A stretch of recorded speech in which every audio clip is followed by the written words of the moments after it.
Welcome back to What Arty Noobs with General Disturbance, and this is an M44, the Tier 6 American SPG, and it's located on the east spawn of Sand River. Now this one says Sudden Strike on the side, and that's because it belongs to Kento, and we've seen his replays before, and I think most of us actually enjoy Sand River because it's actually one of those better battlefields.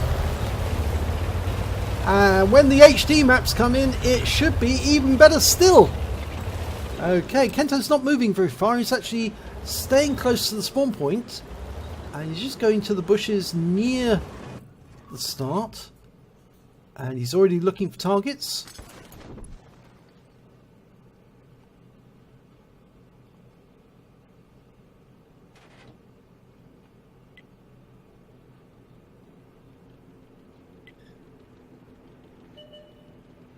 Okay, now we've got our first target. It's a Comet.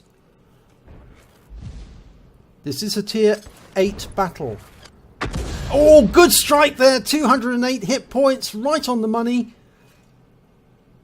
I'd love to see where that actually hit the Comet, but unfortunately he's moved his view now. He's going after this A3E2. And we can see it's a 2 marked Sherman.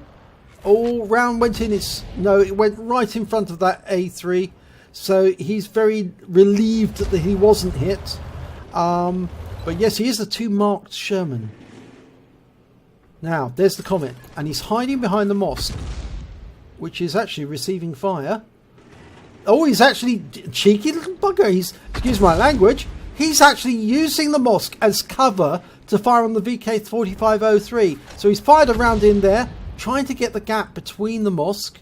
The mosque is an indestructible building, so and that ISM just took a big hit, and I think that Kento's gonna give him another dose of HE. Rounds out, direct hit, 191, good shot. Now that Comet, yes, is hiding. He's using the mosque as cover. It's an indestructible building, so shells won't actually do any damage to it. And the ISM goes down to the ISU 122. But there we got an IKV-90. Kento fires around him. We don't see if it actually did any damage, but I don't think it did. Now, so long as that Comet stays behind the mosque, we can't hit it. Not unless we relocate.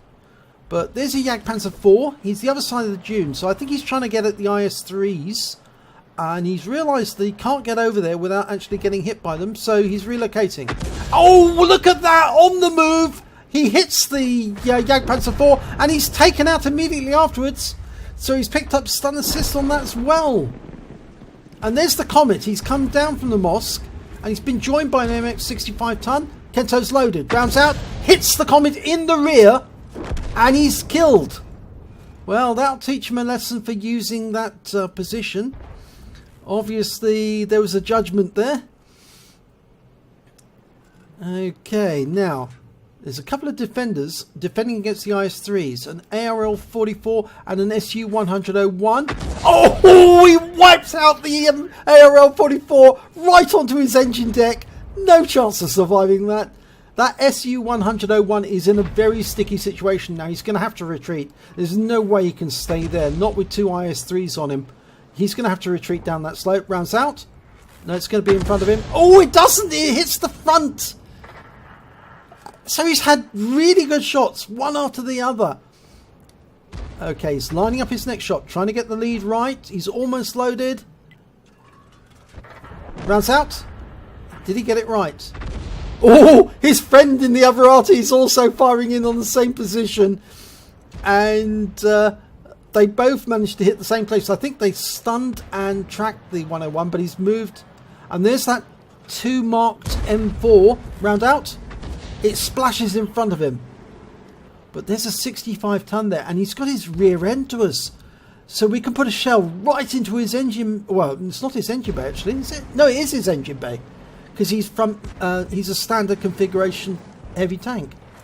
Round out. Oh, kill shot on the 2 marked M4.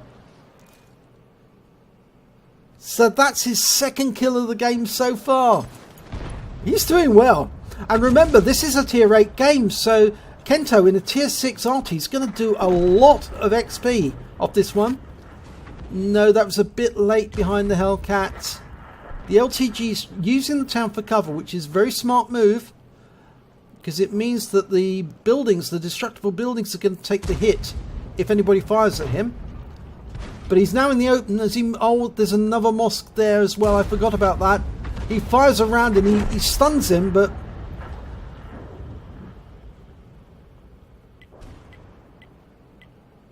Right, okay. The LTG's in the open. Every time he moves forward like that, and he's only got 131, which means he is a splash kill.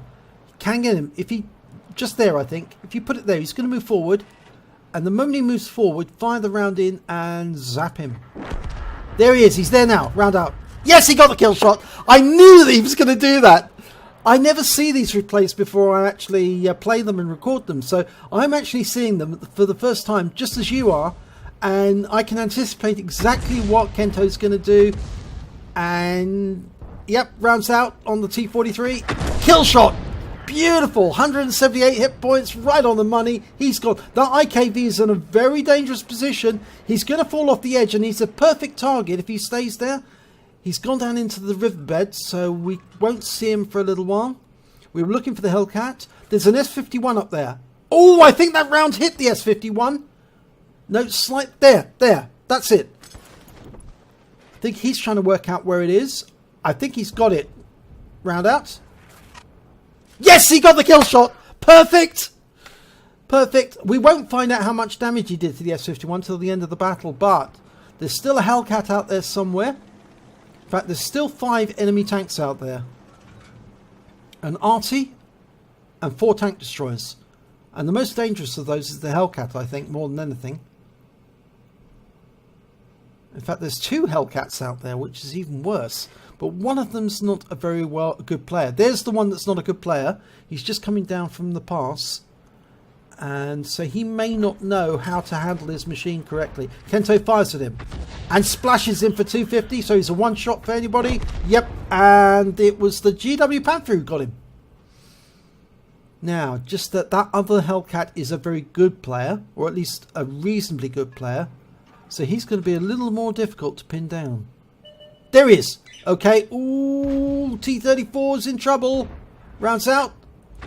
Well, it splashes the Hellcat, but we lose the T-34-85. He didn't get his shot in correctly, but the GW does, and he hits the Hellcat. Or his nose. Yes, it was the GW, sorry. And Kento's loaded. Rounds out. Oh, we didn't need to worry because the Hellcat was taken out by our Hellcat. So... just 2 tank destroyers left. The IKV-90 that fell off the cliff face, and he's in the riverbed. He's got very low health. And the SU-101, that's the same one that was chased by the IS-3s, and he's also low health. They're both splash kills.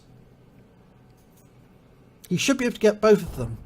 Now, he's firing in where it was last seen, but no, he's not there anymore. I didn't think he would be. I think he's going to have to keep his powder dry and wait for somebody to spot them.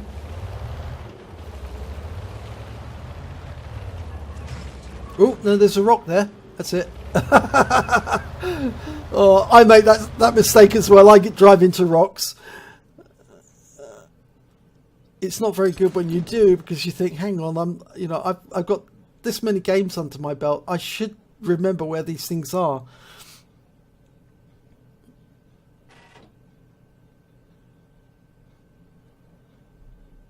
And even though I only have 12,000 games on my General Disturbance account, I do actually have a few thousand games on my other accounts as well. So I do have a lot of practice. Oh, there's the SU-100. He's low health.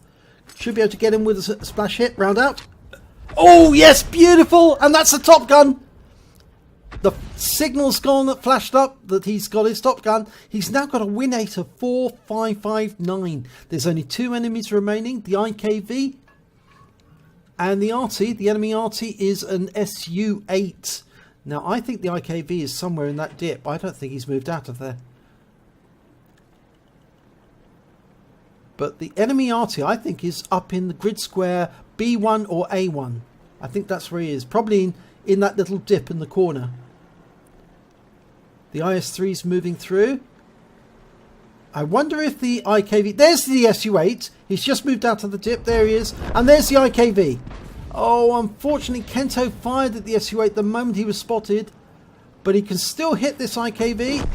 No, he can't. The GW got there before him. Well done, GW.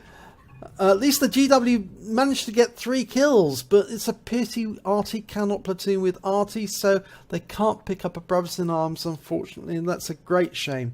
So let's have a look at the end of battle results. It's an ace tanker for Kento in the M44. The fact that he picked up a top gun as well does make a big difference, especially considering he was hitting tier 8 tanks. He also picked up a bruiser medal for getting at least 5 critical hits. He got 13 in that battle. So very good battle, very effective, and right from the very start with that hit on the Comet, he just carried on through, and you can see the number of tanks he hit during that battle, and some of them were absolutely beautiful kills, especially the A44, ARL44 rather, who was engaging the IS-3s, but he just hit him on the engine deck and took him out completely. So lovely shooting there, Kento. Let's have a look at the team scores. Well, he didn't get the highest damage. That actually went to the IS-3, but he didn't pick up the high caliber, which tends to indicate to me that he might have done some team damage. But anyway, all not got 20%. But Kento did get 2,169 hit points. He got the highest number of kills with 6, and he got the highest base XP with 1,205, and you'd expect that with the ace tanker he managed to get. When it came to detailed report, he actually fired 23 rounds, got 10 direct hits, 10 penetrations, and 5 splash. He did damage to 2,169 hit points, all at more than 300 meters. He hit 11 of the enemy, more than 2/3 of the enemy team, and killed 6 of them. That's more than 1/3 of the enemy team. He did damage assistance of 205 hit points and stun assistance of 499 off 9 stuns. On a premium count, he earned 44,550 credits, and after ammunition resupply, he took away 32,935 credits. He received 1,808 XP, and it was ×2 for the first battle of the day, first victory of the day, so he actually took away 3,616 in total. But it was a very satisfying battle indeed, and I do enjoy good Sand River battles, even if they're assault battles. In fact, even more assault battles, because you can generally work out what the enemy is going to do. You can't really work that out on standards and encounters, because it really is unpredictable. So, if you enjoyed this replay, please give it a like and do subscribe to our channel, and hopefully it'll be your replay I'll be featuring in our next video.